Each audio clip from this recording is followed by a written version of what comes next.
For the next few minutes, let's think about the general subject of human behavior. Now, actually, that's a fairly difficult subject to talk about because, if anything, there's too much information available. You can look at a whole series of traditional academic areas: psychology, sociology, anthropology, economics. In none of those areas until relatively recently has there been a good general model that attempts to describe why and how people behave as they do. But within the past few years, a number of social scientists have started to focus on the one thing that is absolutely common among all people, that all people have and use on a continuing basis that will determine how they relate to the world around us. That one thing, which is a major determinant of behavior, each of you have just used. You have just used your value system to evaluate me. Because since you don't know me, you've looked at me based upon the way I'm dressed, the length of my hair, my drawl when you heard me start talking. Each and every one of you has made a value judgment about me. And literally everything that I say and do for the next few minutes is going to be mentally filtered through that value system built into each of you. All adults have and use at a subconscious level on a continuing basis an operating set of values that do govern their behavior as far as relating to the world around them. As we look at people, products, concepts, events, literally everything, each of us makes a very judgmental decision. We decide that those things are either right or wrong, good or bad, normal or not normal. Now, there are a few things in the world we can be totally neutral toward. Something purely functional, such as this wall. You look at it, accept it for what it is, what it does. But when human feeling is involved, and certainly human feeling is involved in most aspects of our interactions, then the value system will come directly into play, and as it functions, it again directs our behavior. So if we can understand values, even in a vague general way, then each of us should be able to better interact with the people in the world around us. Where do values come from? How are they used on a continuing basis? Actually, the whole process starts at a very early point in time. At the moment of birth, a human infant arrives physically equipped. And unfortunately for most of us, we're sort of stuck with our physical equipment. It ages, deteriorates, some of it turns gray, some of it falls off. But basically, except for a little medical modification, the physical equipment is there. But the mental development is yet to begin. And literally, as computers are programmed, all human beings have been programmed to value relate to the world around them. The programming process starts at a very early point in time. During the first few years of our lives, psychologists tell us that we all go through a process defined as the imprinting period. During the period of imprinting, we're being programmed with a lot of very simple behavioral information. For example, it was during this point in time that all of us learned the correct, normal way to eat. Now, if you watch people in the United States eating, we all do it in about the same way. Stab our food, cut it, transfer it, stick it in. But if you look at somebody from Europe, they don't eat the right way. They're not normal. They just stab it, cut it, and stick it in and don't transfer it around. And of course, Orientals are even weirder because they don't even use knives and forks. They play with sticks to get it in. Now, we don't get uptight about the way other people eat, but we would view that behavior and say that's not the right way. Our way is the right way, the normal way to do it. Well, that's value analysis coming into play. During this period of time, a lot of complex programming takes place also. And in fact, more and more scientists say that during the first 3 to 4 years of every person's life, a basic personality is formed. And once formed, it tends to stay with us for the rest of our lives. Unfortunately, though, in the United States, we really don't even pay very much attention to small children. In fact, if you think about it, a 2-year-old child is basically treated like a pet. We put them in cages, take them out, play with them, feed them, clean them up, and stick them back in the cage. And the kid's kind of sitting there, rattling his bars, looking out at the world around him. Well, even though kids don't have a lot of words to think with, we know they pay a fantastic amount of attention. And in fact, a 2-year-old child observes the adult world. They say, that's what a mother is, that's what a father is, that's what adults do. If I become an adult, they think, and they're not sure they're going to make it when they're only that big, but if I become an adult, then I'll behave in a similar fashion. Or if the kid finds himself in a threatening, hostile environment, he'll decide that he's going to behave differently. How, yet to be determined somewhere along the line. So both very simple things like the correct normal way to eat, very complex things such as how to behave as an adult, are imprinted into us, become part of our overall developing value system. Then after that period, we move into another phase of programming. As we move on toward the teen period, each of us becomes involved in a process that is known as intense modeling, or perhaps a better word here is hero. Now think about it for just a minute. When you were 10 years old, who did you want to grow up to be like? Who did you try to imitate in the way you walked, the way you talked, the way you wanted to be? All of us had heroes, and for each of us, particularly during this period of development, heroes were critical sources of value information. We observed the heroes. What they did would become okay for us to do. Now, most of us never actually achieved the behavior patterns of our heroes, but they were still critical sources of information for our own development during this stage of our lives. The heroes could have been very close: parent, teacher, minister, brother, sister, or they might be people very distant that we never saw personally. Television personality, movie star, sports figure. We haven't had many political heroes recently, but it's possible at least that they can exist within the society. But at any given point in time, within the total society, a set of heroes is serving as sources of information for the developing values of literally millions of people. And then we're moving actually into the teen period. And as we move through the teen period, another type of programming begins to take place. It's referred to as socialization. Now actually, all of these are socialization processes. That is, they simply involve interaction with other people. But the social dimension is very critical here. If you want to measure it, talk to a 14-year-old and ask them questions like, why do you want to go there? Because everybody's going there. Why do you want to buy that? Because everyone has one. Why do you want to do that? Because everyone does that. It's everyone, everyone, everyone, the significant others. It's trite, but it is true. Particularly during this period, birds of a feather flock together. People of like interest, behavior, and developing value systems associate very intensely with one another, and through socialization reinforce the development of those value systems. And then we're about 20, and at one point in time, all of us are about 20. And at that point in time, at a gut level, we have it. Our values lock in. For the rest of our lives, we will know what's right, wrong, good, bad, normal, not normal. There's a whole series of studies now saying that the majority of adults in the United States today, as adults, are operating, behaving, using the gut-level values that were programmed into them through these three processing periods. Beyond this point in time, it's easy to change on the surface. The way we cut our hair, dress, entertain ourselves. Those are superficial aspects of an individual's behavior. But if we truly want to understand people, we have to go beyond the surface, the superficial, to the gut level, the value level. Now that level too can change beyond this point in time if somewhere along the line we experience what can be defined as a significant emotional event.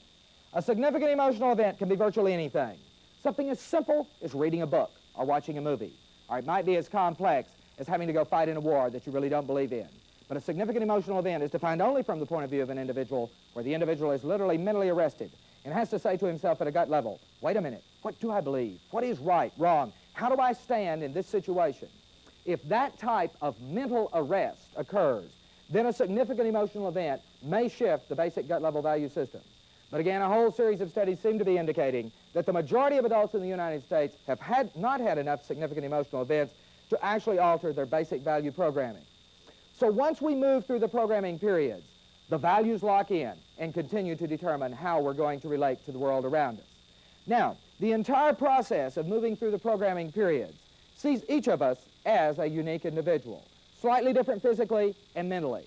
But to the extent that large groups of people have been value impacted in the same way, programmed through the same series of experiences, to the extent that a whole series of common forces are creating values within segments of the population, then large numbers of people within the U.S. today have at a gut level very predictable and understandable operating value systems, if we'll only drop back to see how those groups were value programmed. As we move through the programming periods, each of us is picking up information from generally the same sources. For all of us, the family was a major source of value programming. Everything that the family did was critical. How it paid its taxes, takes vacations, interrelates. All those things are being viewed, absorbed by the developing individual.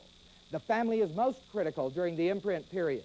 Then as soon as the child enters the school system, comes in contact with media and other sources of values, the impact of the family begins to diminish. But unfortunately, millions of Americans seem to be very naive about the real impact that they're having, particularly on the development of their teenagers. And I heard a guy talking not too long ago about his 13-year-old son. He said, yeah, I really got the kid under control. Really bringing him up right. We really communicate effectively. He said, I know all this is true, because for the past few years, once a year, for 1 week, we've gone fishing together. Now, I don't know what the hell he thinks the kid's doing the other 51 weeks of the year, but he's not sitting around waiting to go fishing. He is being bombarded with sources of values from a whole series of different areas that the father is completely naively unaware of. But the father goes on believing that he's in direct control. The family, very critical, particularly during the first few periods. Another major source for values for all of us, our friends. And not only the friends, but also their families. And again, everything that we absorb view about those people and their behavior. Most critical during the teen years. A major source of values for millions of people in the American society is church or religion. But we have to be very careful here. You know, if you talk to theologians, they will tell you that basically we give a tremendous amount of lip service to so-called Christian values, particularly during the younger period. And in fact, we intensely attempt to program the young with those Christian values. But we can be very misled if we truly don't understand what's happening. For example, if you have a 4-year-old son, you can teach the kid to say his prayers, and he really knows them well. And you have somebody over for dinner, you parade the kid in and go, "Johnny, say your prayers." And he'll go, "Now lay me down to sleep, God to keep Louie," rattles it off, and it doesn't mean a damn thing. Because at 4 years old, an individual is totally incapable of dealing with the concept of God. That's a very abstract, very adult concept.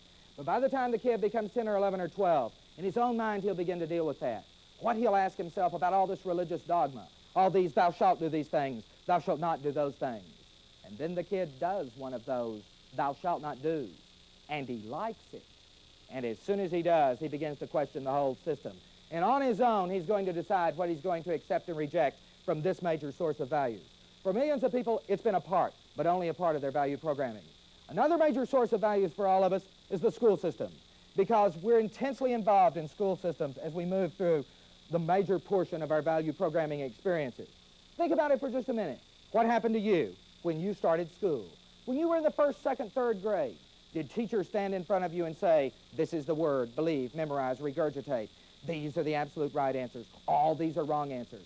And you stupid flunk, you got all the wrong answers."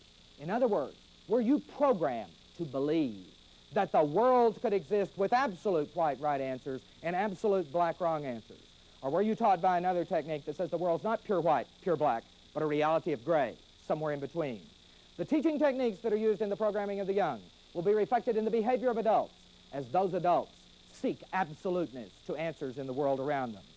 What about the textbooks that you use? Remember those stupid little stories, Dick and Jane and Spot chasing up and down the hills? Those little books were giving us a major view of part of the world, and we didn't even understand what was happening.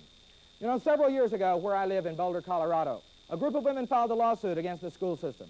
And they said in the lawsuit that the textbooks we use, and they're just like the textbooks that have been used for decades throughout the United States, the textbooks, they said, were sexist in their orientation. Well, as soon as they filed the lawsuit, the newspaper, the radio, the Rotary Club, everybody got all uptight. They said, "It's a bunch of damn women's livers. What the hell do they know? Get them back in the kitchen, let them bake a cake or something." They don't know what's going on in the school system, but they do know. If you critically, objectively evaluate those stupid little stories, you'll see a very strange thing. Jane never does a damn thing. All she does is stand around, look cute, twiddle her thumbs, occasionally gets to cook or clean. Dick, on the other hand, the male chauvinist pig, he's the one that makes all the decisions. He's the one that's in control. He's the one that's assumed as an adult is going to be the leader.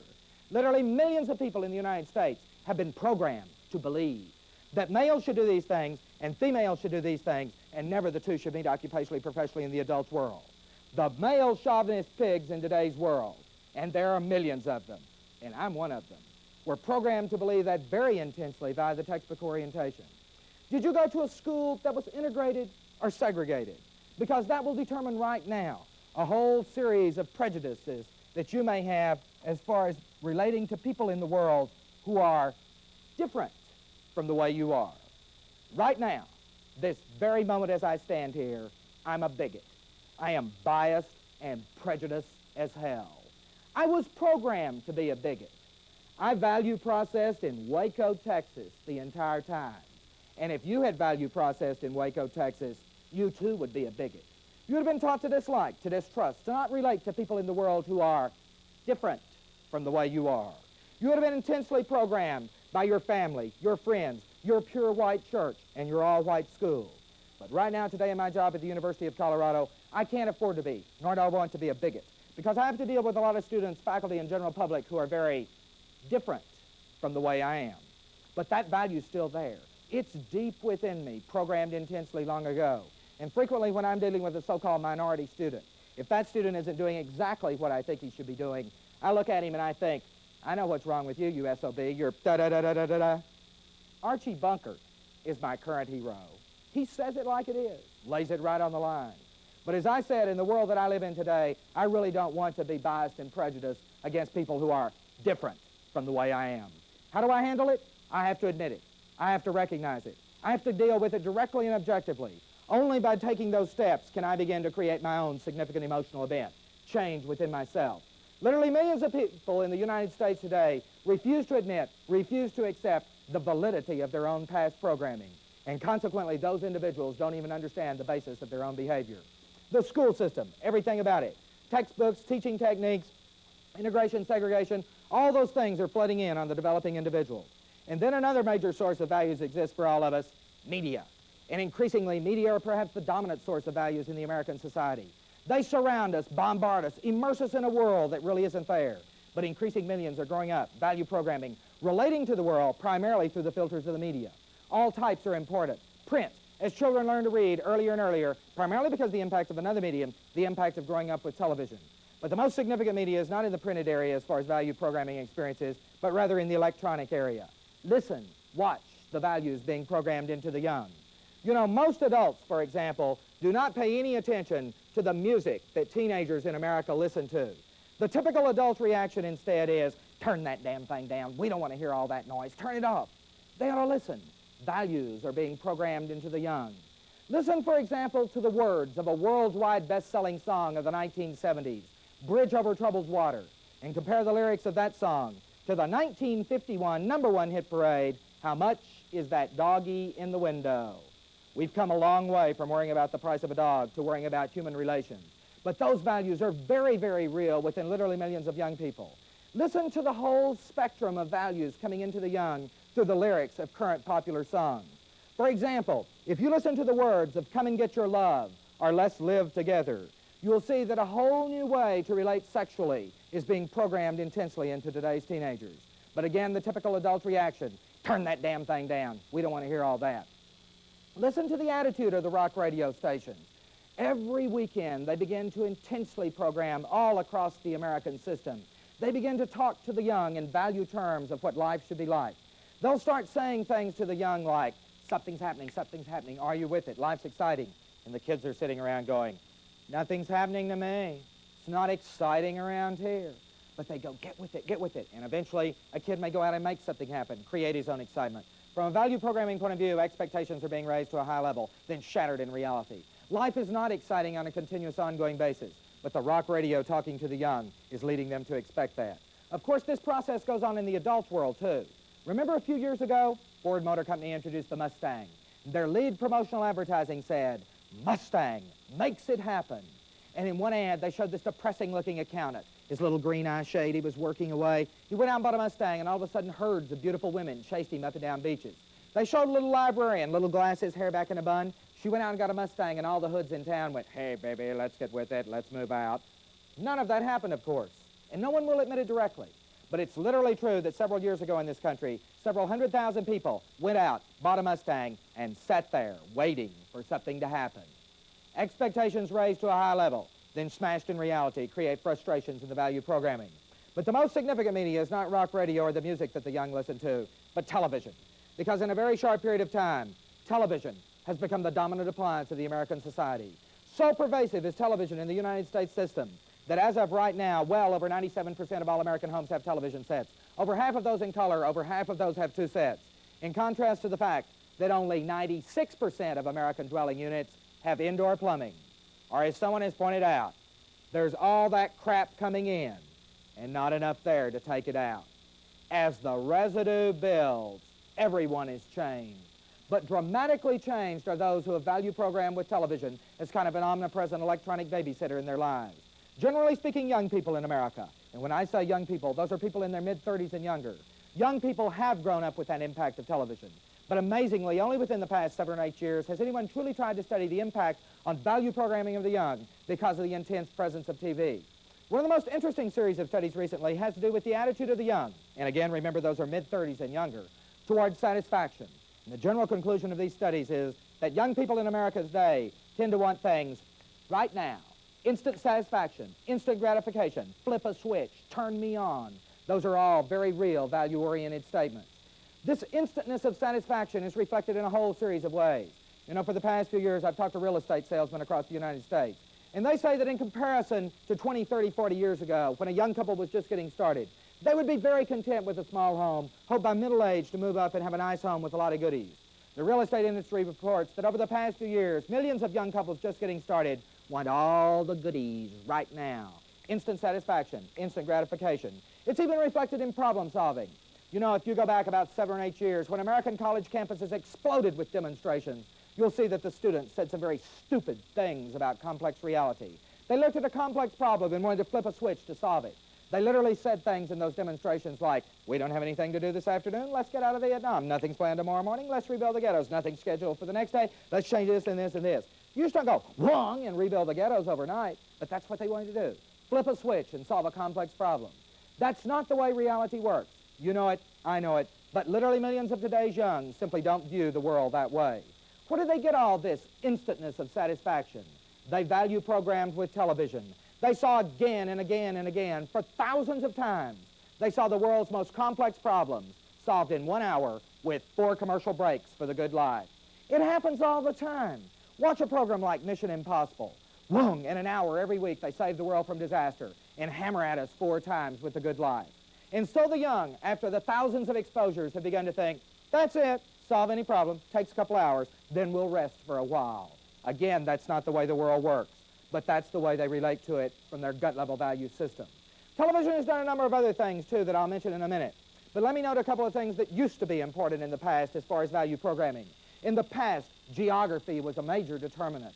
Literally an isolator as far as types of values programmed into the young. But increasingly, geography is simply not that important in America. We have become a high mobile society. Even with recent economic dips, 1/5 of the American population continue to change its address each year. And of course, the electronic media take us wherever on earth there's a major event. If it's truly important, we can go there, become electronically, emotionally involved. And further, vacation and business travel have eroded the old isolation that geography used to impose. In the past, the income of a family would be very critical in determining the value development of the young, because income restricted behavior patterns. But again, over the past 15 or so years, from the federal level to the local community effort, a whole series of programs have been aimed at equalizing experiences among the young. And in fact, they've had an amazing degree of success. For example, consider that in most metropolitan areas in the United States for several years now, there's been a little program operating with respect to early grade school children. So-called low-income ghetto children are picked up at a very early age, taken out by the schools to an airport, put on a jet plane, and given a free 45-minute ride around the area. Now think about that from a value programming point of view. Here's a 6-year-old kid who gets at zero cost to him or his family a jet experience. Another 6-year-old from a middle-income family is flown somewhere for a vacation.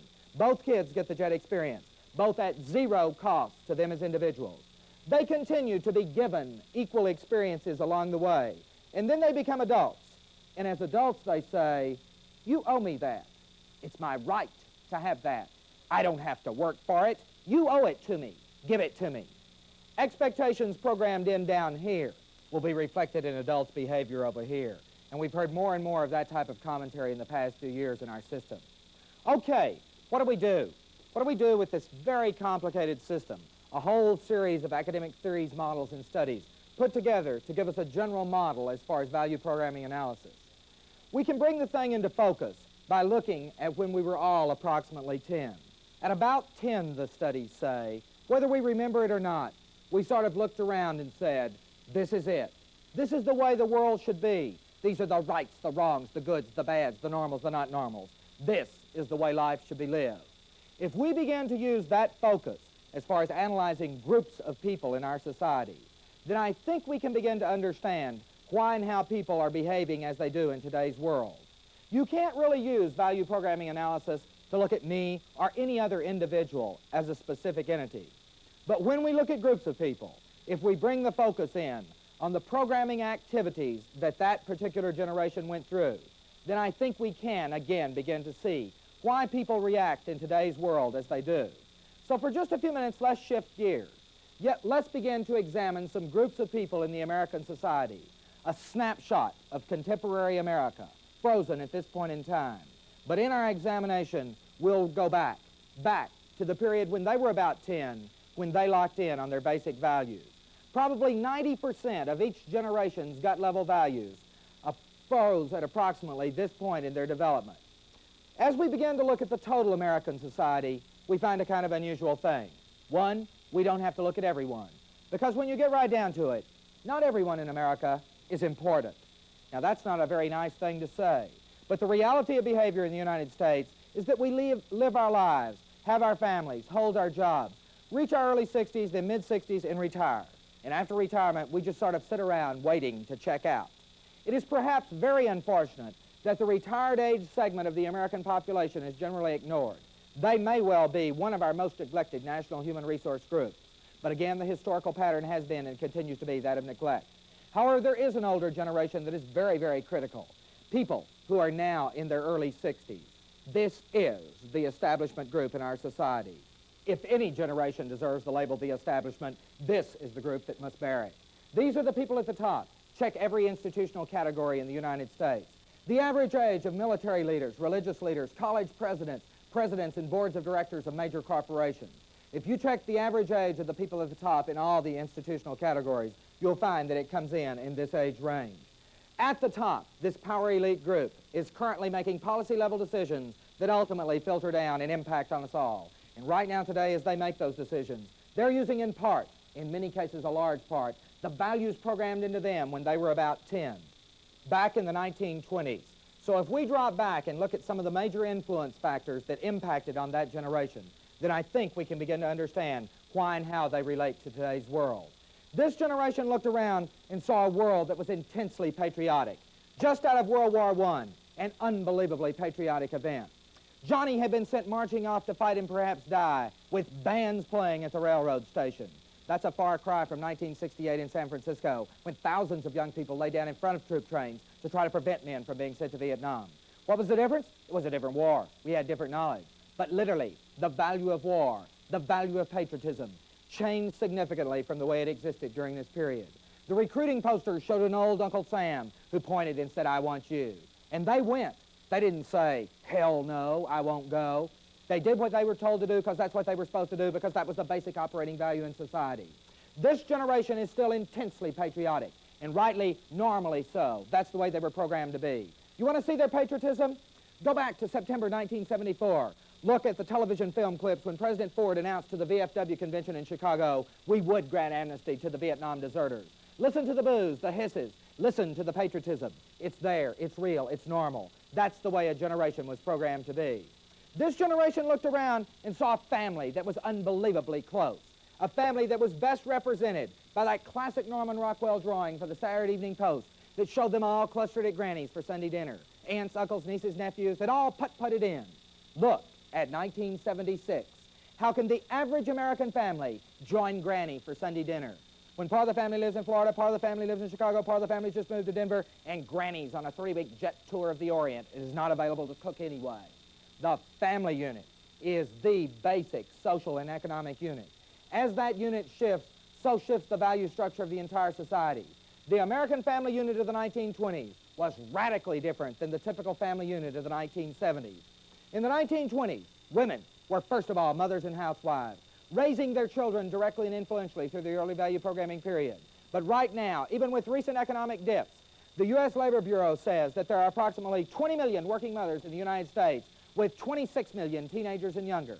That's 26 million young people now being value programmed in a completely different family environment than was typical back in the 1920s. The men were essentially breadwinners, willing to work long, hard, boring, routine, repetitious, even dangerous jobs simply to have the job, to get the money, to be able to buy the new goods spewing forth. But sense of responsibility, sense of commitment, employer-employee relationships were vastly different workforce values during that period of time.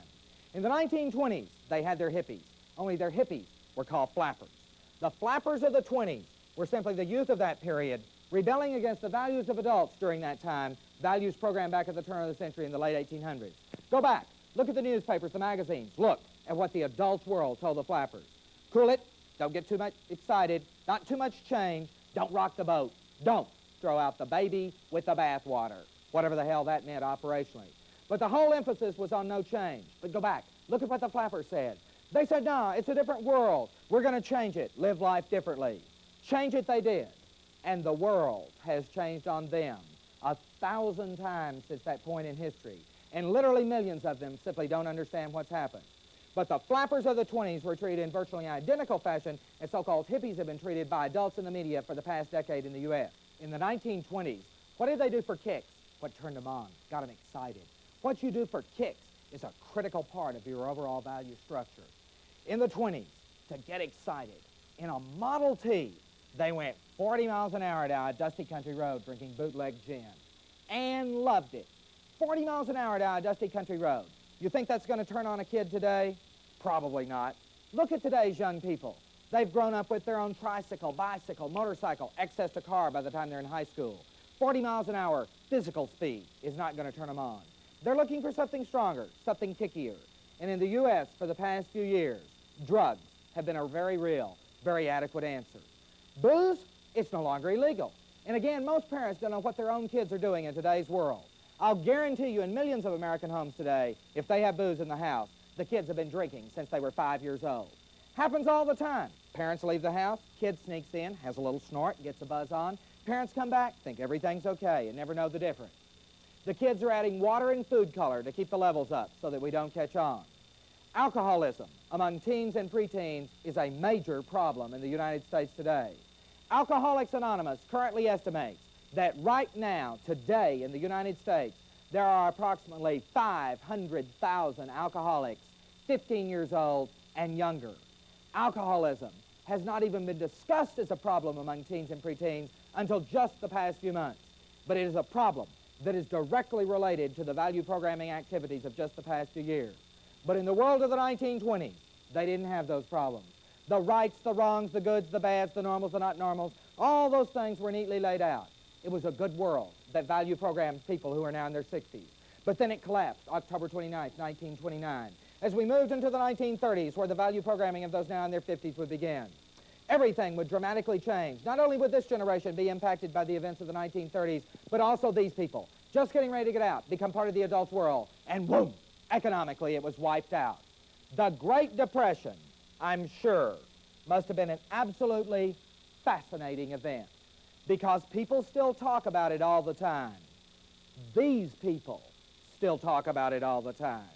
And when they talk to me or to anyone else who didn't experience it, they talk in zero valueless terms. It can have no meaning to me. I can't relate to it. People say things to me like, I used to walk to school 5 miles through the snow. And I think, how dumb. I won't even drive 5 blocks if it's a bad storm. They walked. There was no other way to get there.